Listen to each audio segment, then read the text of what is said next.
This podcast is brought to you by StarCharge, the largest EV charging manufacturer in the world, and is also a provider of residential and commercial battery storage and microgrid solutions. And Kempower, the reliable, quick, and scalable EV charging solutions for everyone and everywhere.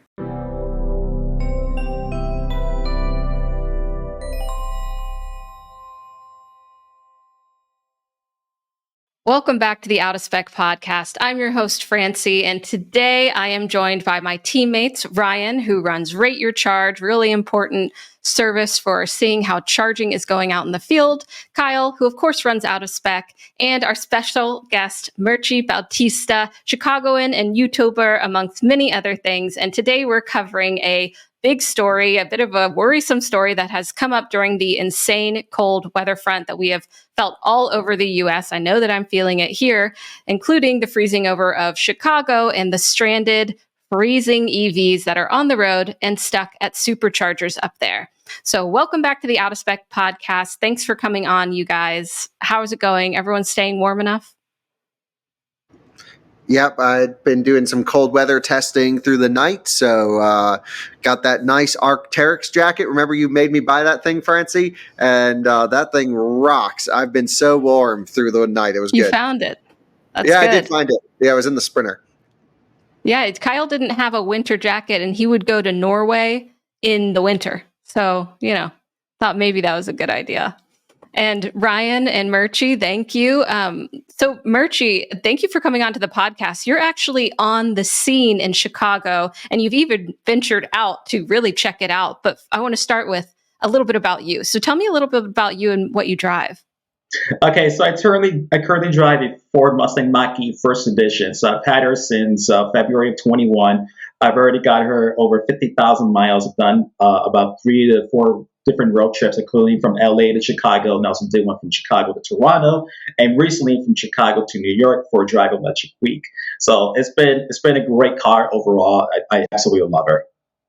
Oh, good. That's great. We love to hear a love story with your EV. We have a lot of those on the team as well. And you're up in Chicago where it's already a cold winter there. I've had friends that lived there for a while, and you need those big jackets. It's also a really wet cold. But what specifically is happening on the roads? We were looking into the temperatures, very, very cold on Sunday and Monday. It's a holiday weekend, so people are arguably out and about if they have MLK Day off. And it was like, -8 degrees Fahrenheit, wind chills around -30 and -40 degrees Fahrenheit. I mean, clearly that's very dangerous on its own.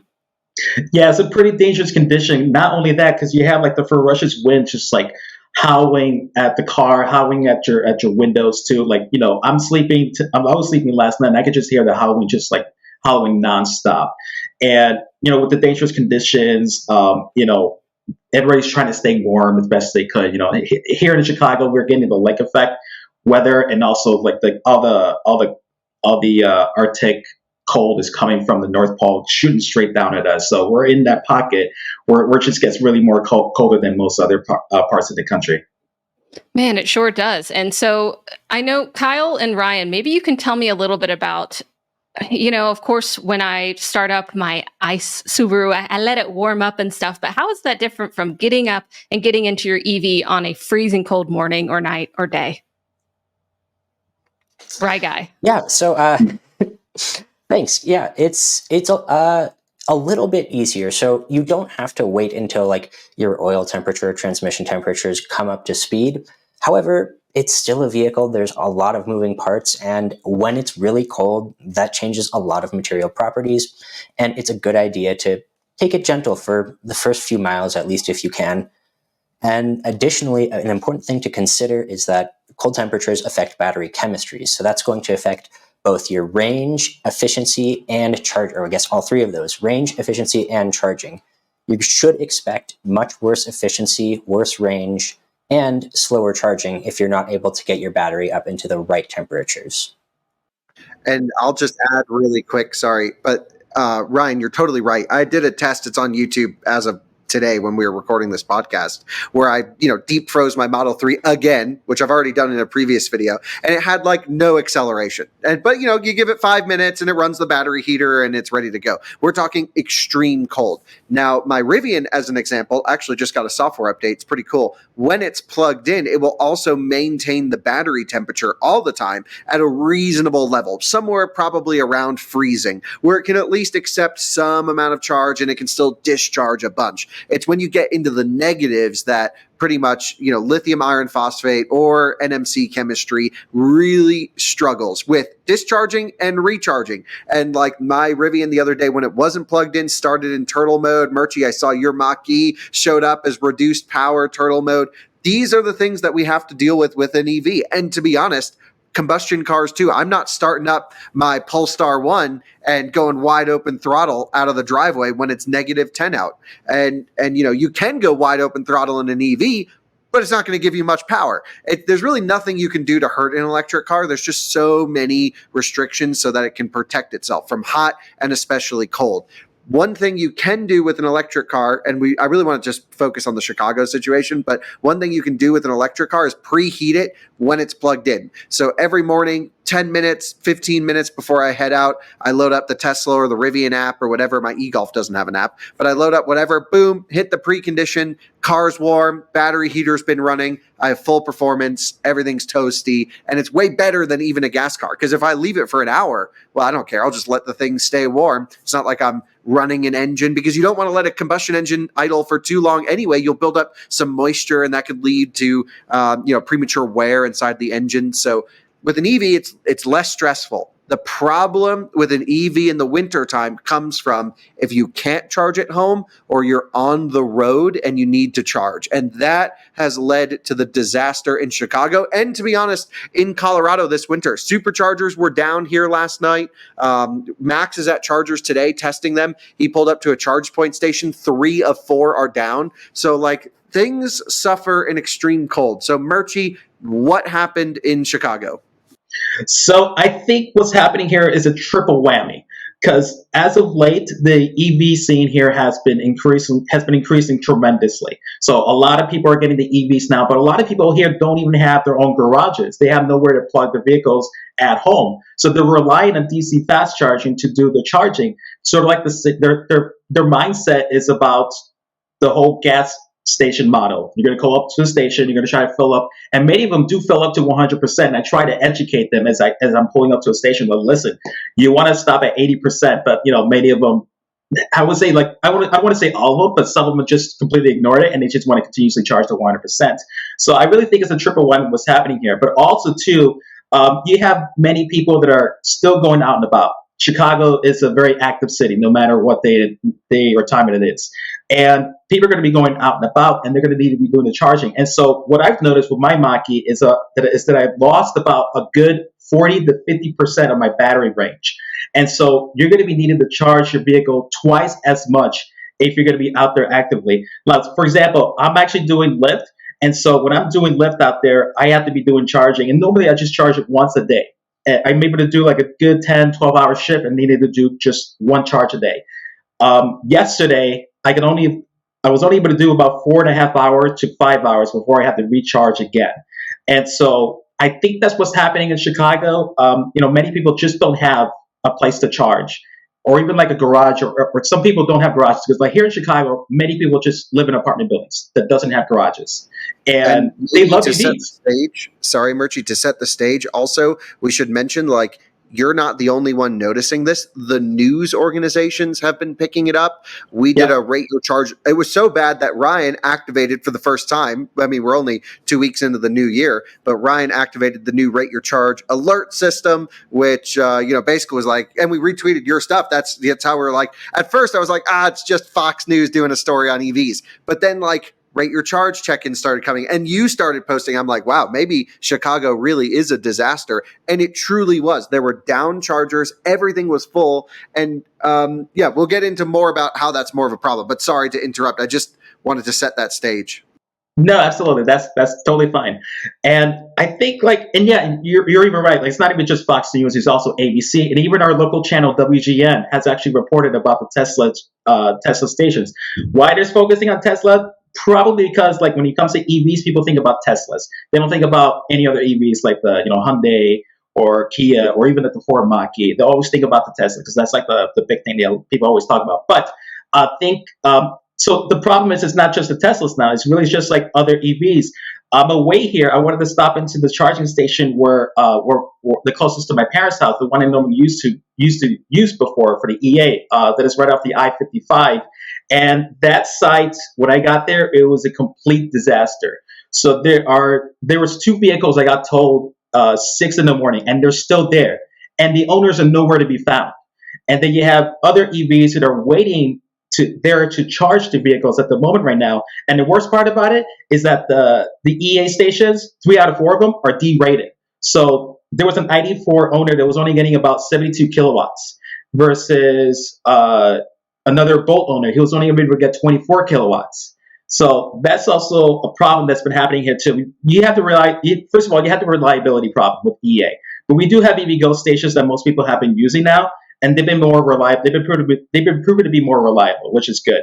But I think the big problem here, I really think what's happening here in Chicago is that the fact that people are buying EVs, but they don't have garages. They have nowhere to plug their vehicles, and so it's creating this problem where they're still out and about and they're having to charge twice as much and they're waiting for hours. I've had one person that I was talking to, he was waiting for a good 5 hours before he had to charge his vehicle. Sitting in the cold for 5 hours. I don't think that's the wisest thing to do. But crazy. And we should also mention, like, sure, chargers can be derated. That's one side of things. But we also did a video about a year ago where I deep froze a Model 3. And so what was the actual temperatures in the middle of the night? What was the coldest you got? The coldest I got was like about 12 degrees Fahrenheit, negative 12 degrees Fahrenheit. That's before wind chills. Wind chills, we're looking at 35. Yeah, but the wind chill doesn't affect the battery on the car. It just goes to ambient. The wind chill will just get it there faster. So you're negative 12. We were about the same here. I actually did a video in a little bit colder temperatures than that last year where, I parked a Model 3 Performance at a supercharger and left it for a day to freeze, similar to like someone waiting 5 hours in line. And then I, got it to the supercharger and plugged it in and it wouldn't charge. And this is a lot of the stories that I'm hearing online of like, I can get my car to the charger. I waited in line and then I plugged it in and it didn't work. And honestly, most of those conditions, I would imagine, is actually not the charging infrastructure. It's probably the car not accepting a charge. And then you have to think about, okay, well, the car's not accepting a charge because most cars are NMC chemistry, especially LFP, hates to charge in the freezing as well. And they actually have to run the battery heater enough to get to the point where they can start accepting a charge, and then it can run the battery heater and use the waste heat of charging to hopefully get a good session. But it took almost 1 hour for my Model 3 to even start accepting a charge at the supercharger. And so this is not uncommon. I just think people are not so aware of what happens when you don't precondition to a charger, or you do precondition to a charger and then you wait there for 5 hours. And on top of that, the wind portion of this really works against you because ambient temperatures are one thing, but with the wind chill or with wind flowing across, that's just harder that all the systems need to run to get the battery heated up. Now, I am sure that there is a temperature at which an electric car cannot heat up its battery to accept a charge. I don't know what it would be, and a wind portion would be a factor.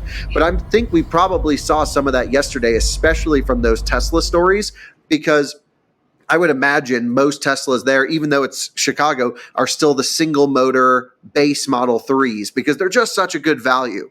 And just like Ryan has one as well. And Ryan, we're doing a test tonight on this actually, which will be interesting. But the single motor Model 3 doesn't have much ability to heat up the battery quickly. It has to run the heat pump with the waste heat from the motor. And in a dual motor Model 3, it can run 2 motors worth of waste heat, double the heating power. And heat pumps are not very efficient in really cold temperatures. Tesla stuff is pretty amazing. They can make it work, but it's still not as great as if it's plus 12 degrees versus negative 12 degrees. And what I think was happening, especially if it was windy, were probably some of these Teslas did not have enough heating power to let them accept a charge. And so, you can call it I originally looked at the story and I was like, oh yeah, okay, Fox News hates EVs, whatever, all this stuff. But then I'm like, actually, this is a real problem if you're a user and you don't know how to optimize your car in the wintertime. So Murchie, does that sound about right? I know you were at some EA stations. Some of the new stuff was at Tesla. I think that was leading to, of course, some of the lines, some, of course, people just being selfish and hogging the charger to 100%, especially in cold weather, which can take hours, even longer. Plus, it seemed like some down Tesla equipment for sure, but also some EA equipment. Does that kind of sum up what was going on? Absolutely, 100%. I think many of these EV owners are not educated well enough to know how to operate and what to know how to use an electric vehicle as far as like preconditioning, getting your vehicles optimized for when you're about to go to a charging station, knowing when to charge, when you begin charging, or when to pull out when you're done charging.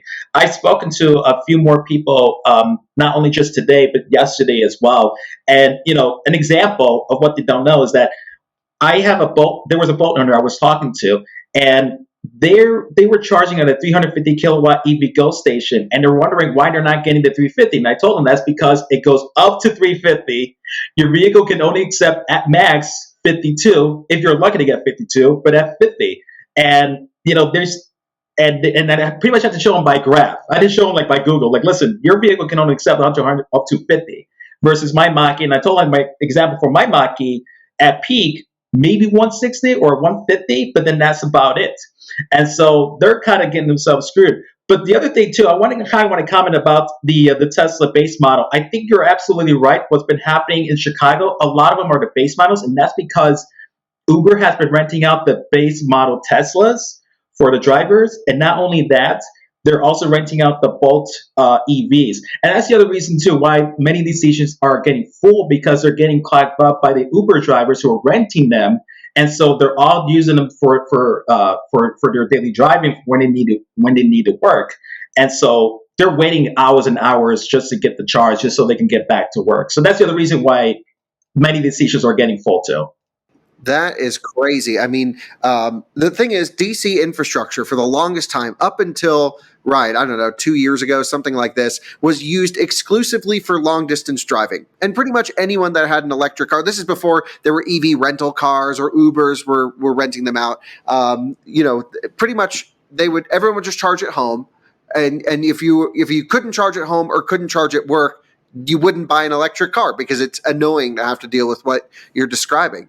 But I think with the value propositions of EVs getting so good, with them becoming more mainstream, more usable, more normal, especially under normal weather conditions, it's like, yeah, I'll just supercharge it once a week, whatever. And if it takes me an hour, who cares? The problem is in the wintertime, that hour can turn into a lot more. And we're talking deep charges. And I think so. Denver was the first or one of the first cities where Lyft used e-Niros. And so that was like the first pilot of ride sharing with EVs was here. And EA, in sort of collaboration, built a ton of CCS chargers around the Denver metro area. We actually have way more CCS chargers than superchargers in our area. And I knew it was going to be a problem. This would happen, 2.5 years ago, whenever that happened, when I rolled up to a station and there was just a line of Niros. And I'm like, no one is able to publicly charge. And so what I think needs to happen is we need to, obviously, yes, there needs to be more infrastructure, but perhaps there needs to be a distinction between commercial use and personal use. Or maybe we just say, hey, first plug gets whoever it is. There needs to be work from the automakers to improve the communication to the driver as how to optimize their car in winter conditions. There needs to be work from the automakers to have better battery preconditioning. And of course, not just crap charging, because even on a nice day, a Bolt charges like crap. So these are all of the topics, and I think you got totally slammed by every angle at one weekend in Chicago, and it led to a disastrous situation. Yeah, because at this point, I'm actually kind of going to limit myself from doing Lyft this week, just because it's just a disaster zone to charge up there. But luckily, I have my charging plug downstairs in my condo, and I'm just going to charge her up until like maybe 80-90%, and then maybe I'll do a couple hours of Lyft, but that's about it. Normally, I'll be out there for about 10-12 hours, but this week it's just a disaster zone, and I don't want any part of it because it's really bad out there. No, it's definitely it's a storm of a lot of things coming together at once. And I think it is interesting that the Tesla story was covered because not only does Tesla do the supercharger network, but also the EVs. And I saw the opinions of drivers that are calling Tesla, maybe knowing that it might not be the car's fault, but not getting the response from Tesla. So it is a unique position that they come from as well, where, you know, it's the EV and the infrastructure paired together not working. So yeah, as of now, there's still lines. There are cars that are like just abandoned, stranded, need to be towed, have been towed, still really cold. Don't really see a resolution real quick, but I think this does, like you were summing it up, Kyle, EV 101 is so important, and dealerships have to be given more and more tools to do that. I don't really know like what the solution is besides that. The touch points that we have with EV customers are limited, but I don't know. It's a whole learning curve, which it shouldn't be that hard. But with winters getting more and more cold, summers getting hotter and hotter, it of course goes back to manufacturing and interoperability and all that stuff. But also, yeah, giving the drivers information that they need to try to have the best experience. But it seems like everyone should just stay home if they can. Well, yeah, but the thing is, your car should never limit you. This is what frustrates me: is I can live with an electric car in all climates because I know how it works. I would never expect some random person who's rented a Bolt to drive Uber for a week to understand how it works. You should be able just to plug it in and use it as a normal car. And to be honest, EVs are still weird, and they're still quirky, and they are not as easy to operate as gas in these extreme situations. So Ryan, why don't you give us some final thoughts? You're someone who owns one of these base Teslas. You're one of those guys dying at the supercharger. What would you do in that case? What is Ryan's top tip if you're 5 hours in line at a supercharger and you're low on charge? What would be the first thing you would look at? Well, I think the first thing I would try to do is plan around this. Generally speaking, we know when bad weather's coming in, and if possible, if it's like negative 27 degrees, if you can, try to stay inside. But if you do have to go out, I think, especially with how bad it tends to be with city centers between all the different charging stations, it's still just so congested. It may still be worthwhile to save an extra 15-ish, 20% state of charge and drive 10 or 15 miles out of the city to get to a charger that has some availability. I think a lot of it really comes down to trying to plan for it. The unfortunate thing is, if you run up to a charger, it's very full, and you don't have enough charge to get somewhere good, there's not a lot of good options. Yeah, maybe just looking on PlugShare to find a level 2 and going to grab a hot dog. I don't know. I was going to say grab a beer, but we can't recommend that while driving. So you grab something, and just wait while your car level 2 charges. Ultimately, if you're at really low state of charge and it's really cold out, this is worst case scenario for your battery pack too. So you want to think about protecting your battery at all costs. And it's like, okay, if it dies for a few hours and it's cold, they all have bottom brick protection. You're okay. Just don't leave them dead in freezing temperatures for too long. That is my recommendation. Yeah, a lot of good advice here. Maybe we need charging stations and greenhouses so that we can keep everyone warm while we're charging as things get colder and colder. But yeah, great advice. Crazy story. We'll have to see how, I guess it's just waiting for it to warm up. We'll see. Thank you, Murchie, so much for not only like tweeting about it and going out there, putting yourself out there to check it out actually and see it firsthand. And also, of course, for coming onto the podcast. We really appreciate it. It's been a pleasure. It's an honor. Thank you so much, guys, for this. Of course. And we'll definitely have all your links in the show notes. So everyone, please go check out Murchie and all the cool stuff that he does. Thank you, Ryan and Kyle. Everyone listening, please stay warm, stay safe, and let us know what questions you have about this that we might be able to figure out. Thank you, and we will see you next time on the Out of Spec podcast.